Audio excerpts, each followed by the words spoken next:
Before you scroll, pause. Take a breath. Because if today feels heavy, this psalm was written for you.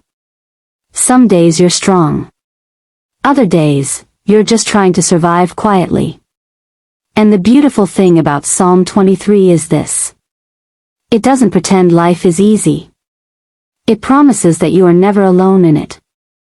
Wherever you are right now, close your eyes if you can.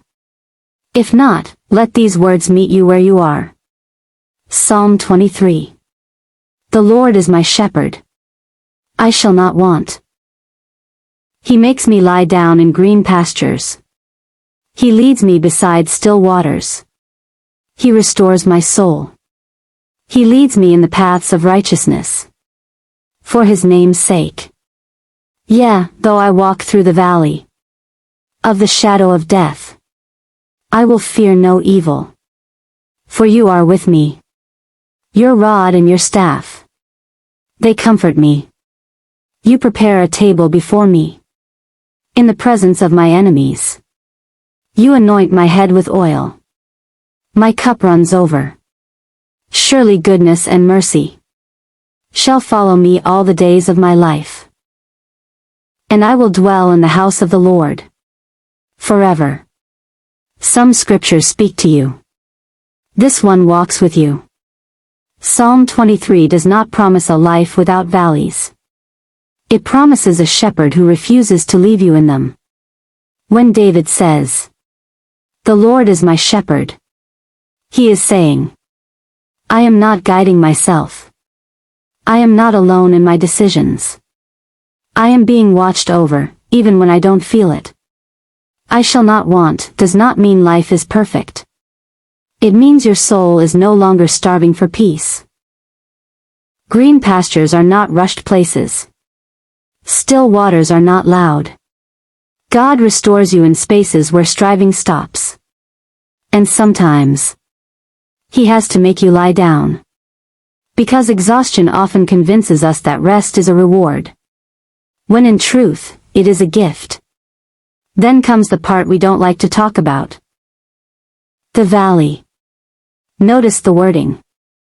The valley of the shadow of death. A shadow cannot harm you. It only proves that light is nearby. God does not say you will never walk there. He says you will never walk there alone. You are with me. Not ahead of me. Not behind me. With me. The rod protects. The staff guides. Comfort is knowing that even correction comes from love. And then, right in front of your enemies, God prepares a table. Meaning, your peace does not depend on the absence of trouble. Your blessing does not wait for approval. God feeds you while others watch. Oil on your head means you are chosen. Overflowing cups mean you are sustained. And goodness and mercy? They don't chase you loudly. They follow you quietly. Every day. Even on days you don't notice them. Psalm 23 ends not with fear, but with home. I will dwell in the house of the Lord forever. A reminder that no season, not the valley, not the battle, not the waiting, is your final destination. If this psalm brought you peace, stay with it for a moment longer. Let God meet you right where you are. Don't forget to like and subscribe to this channel for more psalms. Join us tomorrow for Psalms 24.